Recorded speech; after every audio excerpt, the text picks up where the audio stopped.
You're listening to Grab Them by the Pod, a member of the ACE Podcast Network.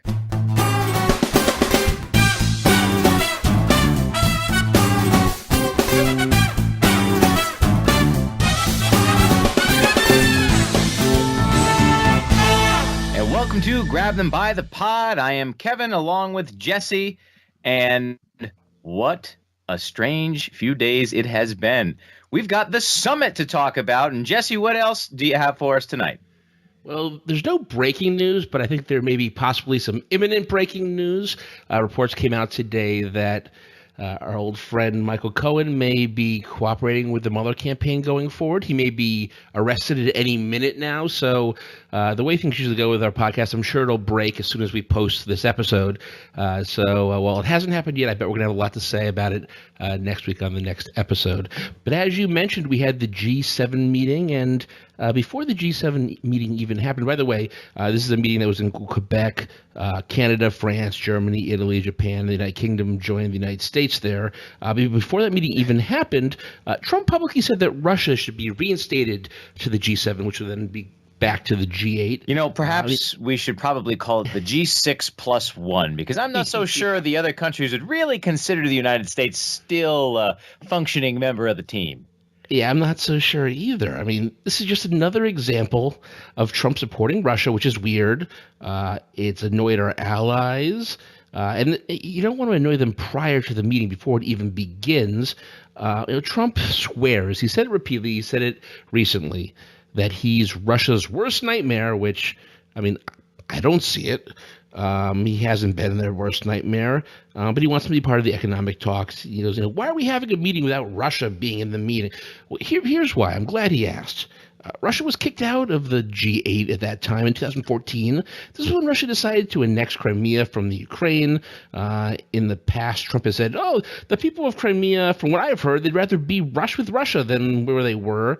He also, for some reason, is blaming Obama. It's Obama's fault that Crimea got away and he allowed Russia. It's Putin's fault, but he won't blame Putin. Yeah, now the world views the Russian annexation of Crimea as an aggression. The UN General Assembly rejected the annexation and urged its members at the time not to acknowledge Russian control of the Crimean Peninsula.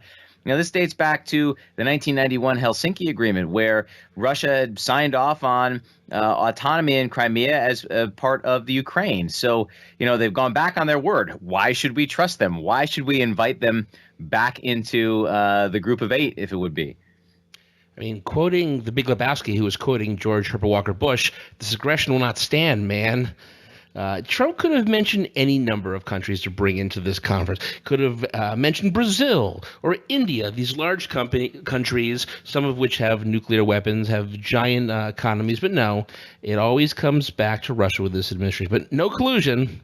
Yeah, something tells me India's booming economy with 1 billion plus people makes them a much better fit at this time for such a group. But that's just my humble opinion. I think I read that California has a bigger economy than Russia. I mean, Russia's huge. There's a lot of wasteland. I mean, Siberia. Is it teenage wasteland? Yeah, teenage wasteland. I mean, Trump's own party speaks out against him when it comes to his views on Russia. Senator Ben Sasse says, Putin is not our friend. He's not the president's buddy. He's a thug using Soviet-style aggression to wage a shadow war against America, and our leaders should act like it. Republicans aren't going to do anything about it. I mean, maybe someone like Ben Sasse will talk a big game, but the fact that they actually are talking a big game, I mean, it's something. I mean, it's not what we want, but at least it's a step kind of in the right direction. At the very least, it sows division within their party. I mean, they're going to have a lot of soul searching to do in this 2018 midterm election of who do they really stand behind? Are they the party of Trump? Are they the GOP? What are they? They've got to figure that out, and hopefully, for the country's sake, they get back to their usual selves. They're not good. We had some primary elections on Tuesday, and Mark Sanford, he's the guy he disappeared. He was like in Argentina or walking on a trail or something a couple years ago. Trump came out and spoke against him, a sitting representative of his own party, and he then lost. People are afraid, and that's the problem. They think Trump will tweet against them, tweet in favor of their rivals, and they'll lose, so they're willing to have no spine and go along with crazy things like supporting Russia if it means they can get reelected, which is not what government's supposed to be about. Yeah, if they were thinking, they would realize that it's only the base, Trump's base, that's actually going to listen to his tweets, and they might pick up some crossover votes if they are moderate and reasonable Republicans. You're speaking crazy. Why would they ever think for themselves? So I don't think it's hyperbolic to say that the G7 meeting itself was an embarrassment for the United States. I think most people have probably seen now that infamous picture taken at the G7 meeting of Trump and Merkel and the rest of the leaders. Trump is surrounded by the G7 leaders. They're all looking down at him. He's just sitting there, arms crossed, looking indignant, like he can't be bothered to hear what they have to say. Yeah, I kind of took it as a child being scolded. And man, I would have loved to have been a fly on the wall in that room to hear what was being said and to really get an insight into what these other world leaders think of the man. I don't particularly find German to be a pretty language, a pleasant language to listen to, so I can only imagine what Merkel was saying after this meeting to all of her supporters and all of her folks. So according to two senior diplomatic sources, this picture was taken while a difficult conversation was taking place regarding the communique, which is their official statement. Specifically, they were in the middle of an argument about the trade section of the communique. Trump and his administration they hate the World Trade Organization. They didn't want it mentioned. There's also a problem with the insistence of reciprocal trade. They eventually came to a compromise on this stuff because you got to give in to Big Daddy Trump or you can't get anything. And according to the sources, agreement on this language was seen as an achievement since the discussions were very intense and difficult. But unfortunately, this achievement didn't last long, did it? No, not at all. And Canadian Prime Minister Justin Trudeau had a thing or two to say about it, didn't he? He acted like any good head of state would. He went out of his way to downplay any personal clashes with Trump over the tariffs. He said the meeting was very successful and it was an inspired discussion. But he also said he's not going to get pushed around. He's got to stand up for his own country, and said that Canada was going to retaliate against the U.S. tariffs on steel and aluminum with tariffs of their own. He said, "I have made it very clear to the president that it is not something we relish doing, but it is something that we absolutely will do. Canadians, we're polite. We're reasonable, but we would not be pushed around." Contrary to what you've seen in television and movies, the Canadians do have a backbone. They will stand up to you. Bravo. And they'll be very nice while doing it. So good for them. They're not as crass as our current president. But of course, Trump, he's what we call a Twitter tough guy. He won't say anything to people's faces, but the second he gets away from them on Air Force One, he can tweet out and say crazy things. While he was on Air Force One, he tweeted out, PM Justin Trudeau of Canada acted so meek and mild during the G7 meetings, only to give a news conference after I left saying U.S. tariffs were kind of insulting and he will not be pushed around. Very dishonest and weak. He then went on to say, based on Justin's false statements at a news conference and the fact that Canada is charging massive tariffs to our U.S. Farmers, workers, and companies, I've instructed our U.S. reps not to endorse the communique as we look at tariffs on automobiles flooding the U.S. market. It really was just ridiculous. It shocked the other people at the meeting and just made the whole weekend for nothing. Yeah, much like the advent of the firearm, social media allows anyone to feel tough, regardless of whether or not they could do anything about it in person. And, Reagan had trickle-down economics. I think Trump has kind of like trickle-down tough guy syndrome because some of the people that worked for him had some things to say, too. White House trade advisor Peter Navarro said, there's a special place in hell for any foreign leader that engages in bad faith diplomacy with President Donald J. Trump and then tries to stab him in the back on the way out the door. And that's what bad faith Justin Trudeau did with the stunt press conference. I can't believe this is real. I can't believe this is going on. We're saying there's a special place in hell for one of our biggest allies in the world. I mean, first of all, Trump's minions are getting into the name-calling game, too. And Ted Cruz actually came out and said he thinks it's a stupid thing to say there's no special place in hell for Justin Trudeau. And if you have Ted Cruz going against you and you're Donald J. Trump, and you must have done something wrong because, as we've talked about in previous episodes, Cruz is really a sick. Well, Navarro has been made to kind of change his tune at an event hosted this week by the Wall Street Journal. He walked back his words, saying that he used language that was inappropriate and basically lost the power of that message. I own that. That was my mistake. Those were my words.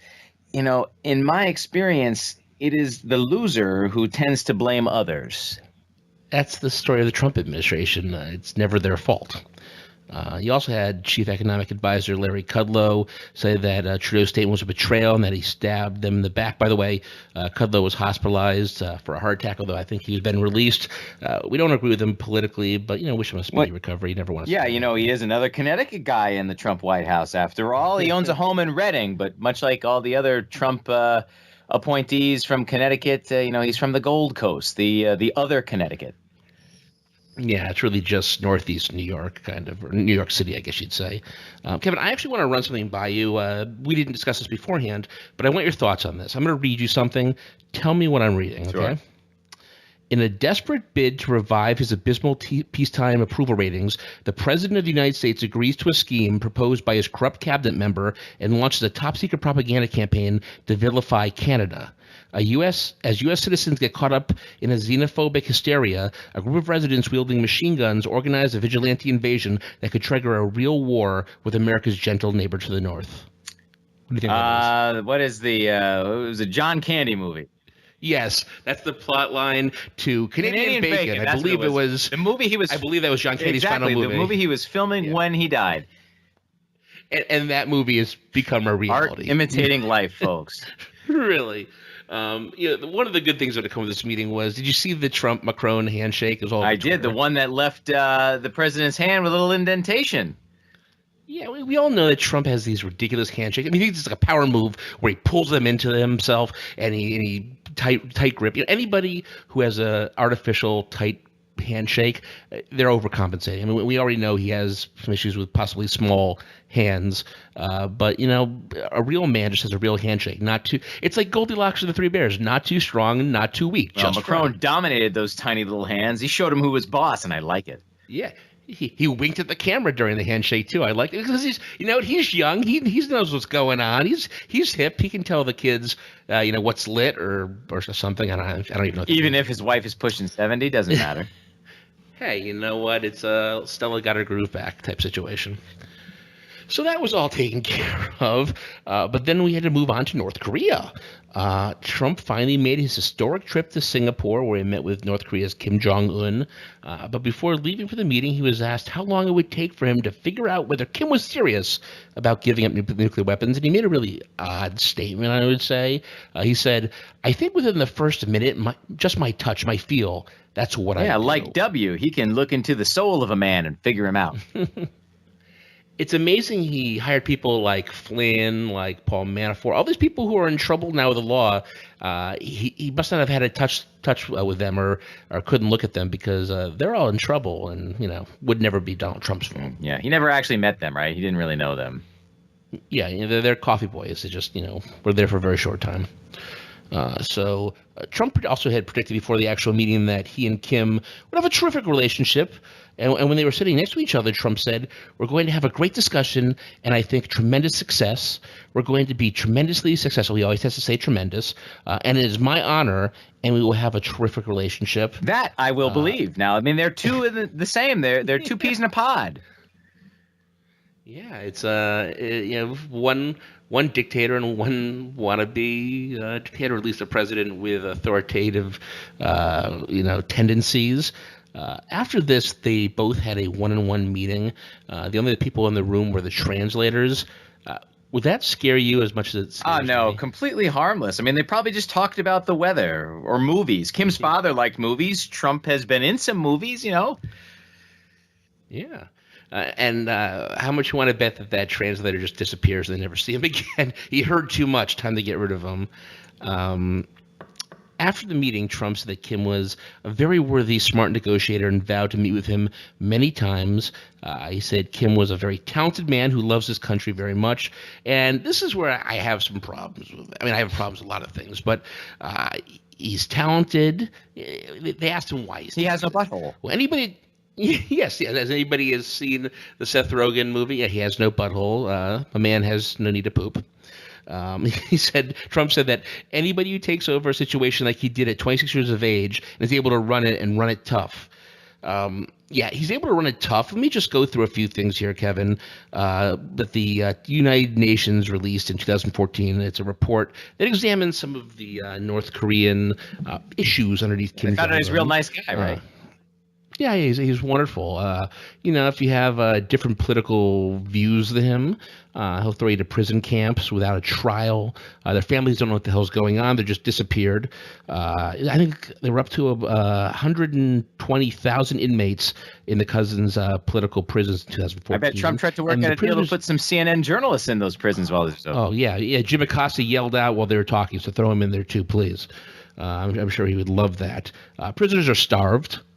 They're forced to work. They're tortured. They're raped. They're executed in public. In the first 6 years of him being leader, he ordered the executions of 340 people. This isn't just like Joe Schmo in the street. He doesn't. Where are they? Texas? He executed his deputy premier of education because he was having a disrespectful posture. A general was executed with an anti-aircraft gun because he fell asleep in the meeting. I mean, I'd be in big trouble if that was the case here in America. You have to send a message. His uncle was executed with anti-aircraft machine guns, and his body was incinerated with flamethrowers. His estranged brother was killed through chemical warfare at an airport. These are things like, people throw around Hitler or Stalin, or just call people horrible names, but he's legitimately an evil human being. Real humanitarian. North Korea's had a famine since the 90s. To be fair, that was Kim Jong-il. That was his father. That was his father. Yeah, you don't have the sins of the father. It's when food was used as a political tool. But this is the guy that Trump is honored to meet. The UN summary of this report is 36 pages. The report itself is 372 pages. I mean, it's well worth a read just to see the absolute horrible things that Kim Jong-un and his father and his grandfather have done to North Korea and its people. And Trump, is very honored to meet him and thinks he seems like a nice guy. Got to give him a chance. Yeah, if only Obama had met him, right? If only Obama had done this, all these people could have been saved. No, he does not love his people. He doesn't want what's best for his people. He wants what's best for himself. That's why he kills people. He'll sneeze and you don't say, "God bless you," and, they'll feed you to dogs. And like that's like a literal thing. I think it's not fun. So after all this happened, after all these one day of meetings happened, Trump and Kim signed an agreement committing to the United States. Here's a problem. We don't really know what was necessarily committed to. Unspecified security guarantees in exchange for a denuclearized Korean peninsula. They're going to call off all of these joint military exercises with South Korea, which apparently really surprised South Korea and Japan, which, more allies that we just screw over by not telling them what we're going to do. I mean, Trump probably just came up with that in the spur of the moment in a meeting. I'm sure he did. Gave away everything, including the kitchen sink, because it sounded good. Yeah, it sounds like a great guy. Kim, we just have to talk, give him some stuff back. The problem is, while they're going to, agree to the denuclearization of the Korean peninsula, there's no timetable. There's no specifics. It's just like, oh, yeah, you do this stuff for me, President Trump, and, we'll help you out at some point. And you maybe want some more of a firm agreement before you end up leaving there, because it's been an absolute win for the North Korean regime, I guess you'd say. And Trump will have you think it's a win for the United States, but I don't see it, do you? No, my first take from it all, and granted, there needs to be more information to come out of this, but my first take certainly was that, it was a lopsided deal in their favor. There's a lot of conservatives, Republicans, listen to a podcast like ours, listen to the news, and they say, these liberals or these non-Trump supporters want America to fail. They don't want a safe America. They'd rather Kim Jong-un have nuclear weapons if it means Trump goes down. And that's not the case. If Trump can actually denuclearize North Korea, I will be the first person to praise him for it. But as of now, we have a bunch of unspecified concessions and a promise from one of the least trustworthy world leaders. And this is all part of the North Korean playbook. They've done this time and time again where they make promises, they get concessions thrown their way, sanctions are lifted, and then they eventually just don't follow through. And I don't understand why people think it's going to be different. No, not at all. And I think it's irresponsible to say that liberals or Democrats want the country to fail. Now we just want to see Trump go down. Now, if he's able to bring a real long-lasting peace to this situation, I'll be the first person to praise him. He deserves all the credit that he should get. I just don't see that happening. I see him as having been played by a leader whose country has a history of reneging on deals that they've made. According to the BBC, Secretary of State Mike Pompeo said that there is still a great deal of work to do with North Korea, but added that major disarmament, we're hopeful we can achieve that in 2.5 years. With what? Where's the meat to this? How do we know that we're going to be able to get that in 2.5 years? What did they concede to in this meeting that we're not being told about? Well, you know what else is in 2.5 years? Yeah, another presidential election, and just in time. I'm certain if anything happens, it'll happen just before then. And they probably made some deal. You help me out right before the election, we'll help you. Yeah. Well, Pompeo also said that reporters' questions of why there is little specification in the document the two leaders signed are insulting and ridiculous. So just another page out of the Trump playbook. Call the news media fake because they ask questions. It's their job. How dare they? I think after they called, it was I can't remember his name right now. It's the guy we talked about a few episodes ago who's going to be the campaign manager for the next Trump campaign. Brad Parscale. He basically, yeah, there you go. Thank you. He called for Jim Acosta's credentials to be pulled because he quote spoke out of turn, and Jim Acosta from CNN stood back. That's what they do. That's what dictators do. It's what authoritative leaders do. It's not what we do in America. And he's absolutely correct. You could not like that he yelled at a question, but these guys want to go, pardon the term, want to use a nuclear option and just go all in when it comes to this stuff, and that's not necessary. Yeah. So we'll see. We'll see. And of course, Democrats in Congress have been pretty critical. Senator Chris Murphy, our senator, tweeted out, the U.S. gives up one of our biggest negotiating trips military exercises. North Korea ends up backtracking on previous promises on denuclearization. What the hell? Congressman Steve Cohen tweeted out, loves North Korea so much that he has them impoverished and enslaved except for those he murders. Yes, there is a certain degree of politics at play when it comes to the Democrats not liking this, but they're right with the criticisms. And I read an article today, I think it was through Vox, where the reporter tried to speak to something like 7 or 8 Republican senators, and they'd ask the senators, do you agree with Trump when he basically said all these nice things about Kim Jong-un? And they either answer another question, repeatedly answer a different question, or just basically walk into a room and close the door. They won't answer because they don't want to criticize him, but they also don't want to come out and say they agree with him because only a lunatic would do that. Yes. So all we can do now is wait and see, and hopefully we hold on to our butts and everything is great.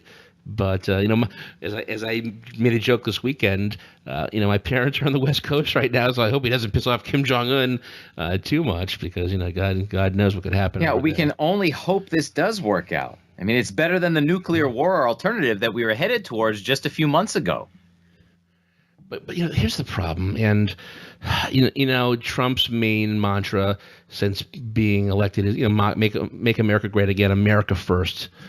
But as a country, I've talked about this in past episodes, we think of American exceptionalism and that, we're the good guys in history. We're the good guys, and whether that's true or not anymore can be debated. But if we get rid of nuclear weapons, we're safe. But the people in North Korea are still in prisons. They're still being starved. They're still being killed. And, I don't know what we do. Do we preserve our safety and say, screw them? I don't know. Yeah, it would seem to be self-serving if our only goal in this entire negotiation is just to denuclearize. There's got to be more than that. We've got to. I mean, ask a Holocaust survivor what they would have thought if we were like, well, as long as Germany doesn't attack America, do whatever you want. Exactly. So if we're not pushing for more, humanitarian action in the North Korean regime, then this is all for nothing, right? We can't just be looking to denuclearize. We've got to be pushing for more action to stop what the North Korean regime has done in regards to human rights. Yeah, because there are countries we disagree with, and then there are countries whose leadership, as I said earlier, is just pure evil.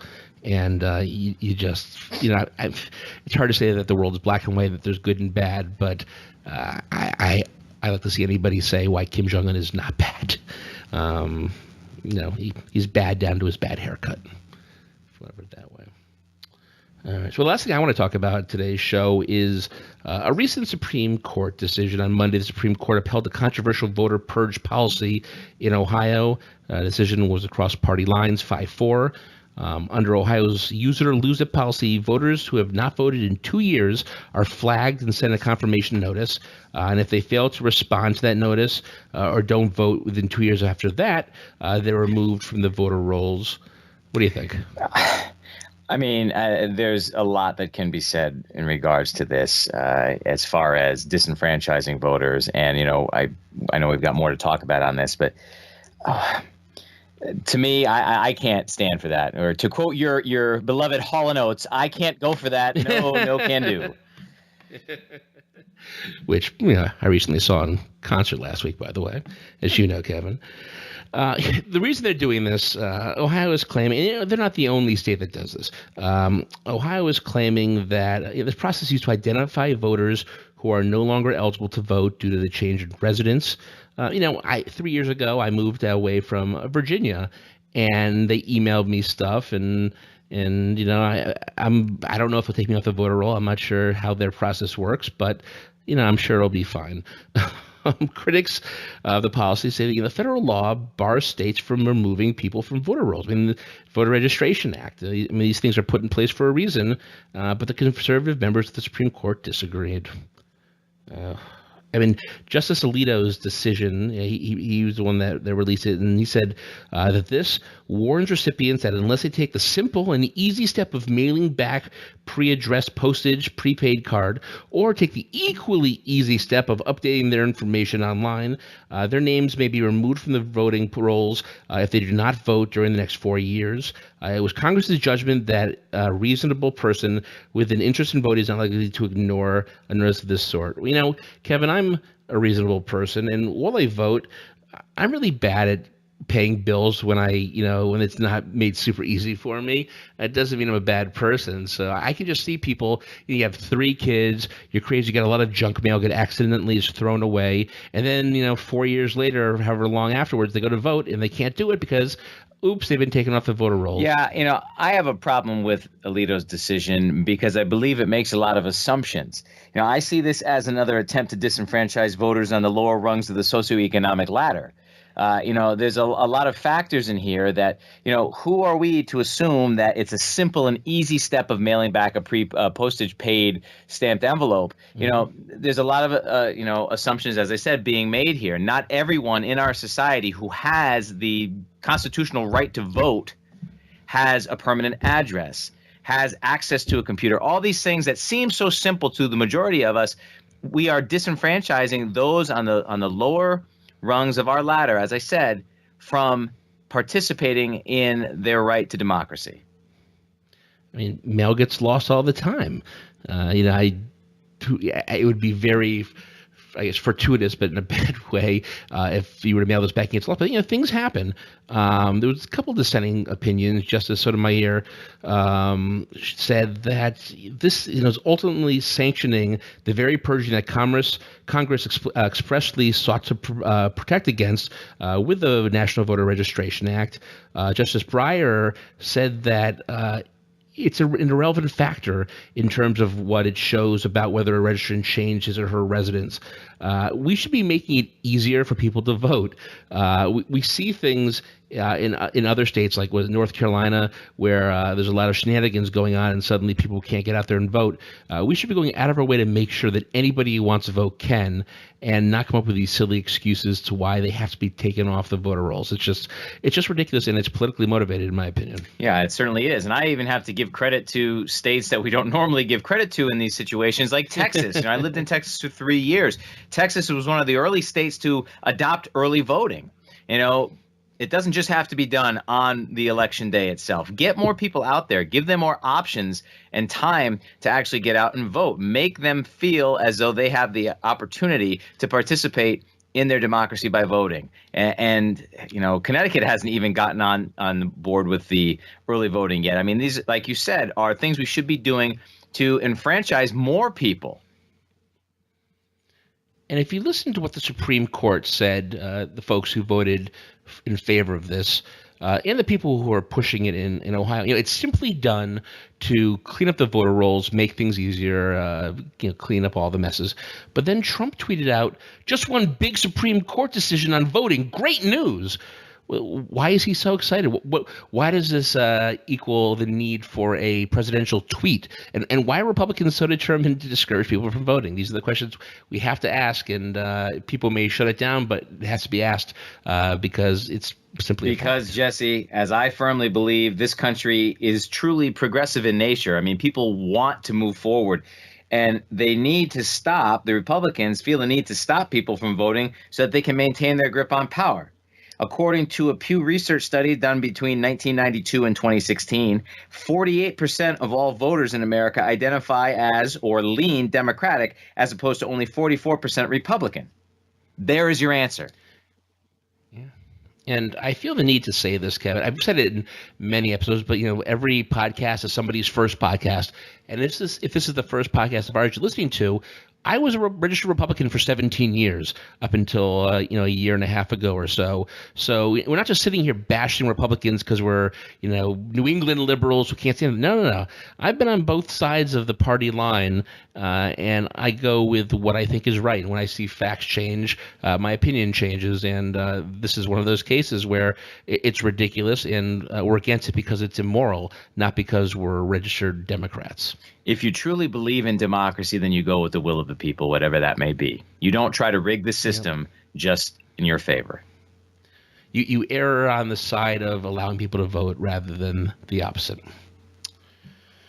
Oh, but, the glee of the president and other Republicans will continue on and be very telling. So all we can keep doing is fighting the good fight and hoping eventually, in the grander scheme of things, we come out victorious. So what do we have for Kevin's Corner this week? Well, Jesse, we can always have hope. Hope that there will be a brighter future. Hope that the democratic process will work in future elections. Hope that negotiations between the United States and North Korea will yield a real and long-lasting peace. We should also hope for a president that values the relationships this nation has built with trusted allies over the last century as much as the budding friendships between himself and authoritarian despots in other far reaches of the globe. We should question any American president that seeks to develop a lighthearted and friendly relationship with a dictator while at the same time seeking to stifle the free press in his country by calling it the biggest threat that our country faces. We can hold on to the hope that our country will be led by a president that welcomes constructive criticism, seeks advice from others, admits to faults, and that will be moved by the will of the American people to act in accordance with the Constitution to protect the best interests of the citizens of the United States of America. Some may call it naive, that power corrupts, and that our president is doing what is right. They might remind us that the hope which was ushered into the White House almost 10 years ago was false, and that we are now relegated to a nation rife with division and headed towards destruction. However, it is not too late to change course. It is never too late to have hope. It would be short-sighted for us to count out the better angels of our nation's future. You said it, Kevin. I mean, just to reiterate, we live in a country, the United States of America, right now, the president and the White House and the administration are friendly with the leaders of Russia, North Korea, the Philippines, and they're pissed off at the leaders of Canada, Germany, UK. And if that's not a Twilight Zone episode, I don't know what is. Bizarro world. And on that happy note, I want to thank you all for listening to our podcast. Remember, go to our website at grabbybythepod.com, where you can find all of our podcasts, our links to social media, and just a couple handsome pictures of the two of us. We hope to bring some news next week of the whole Michael Cohen fiasco, if indeed it happens. And until that time, Kevin, it's been fun. Later.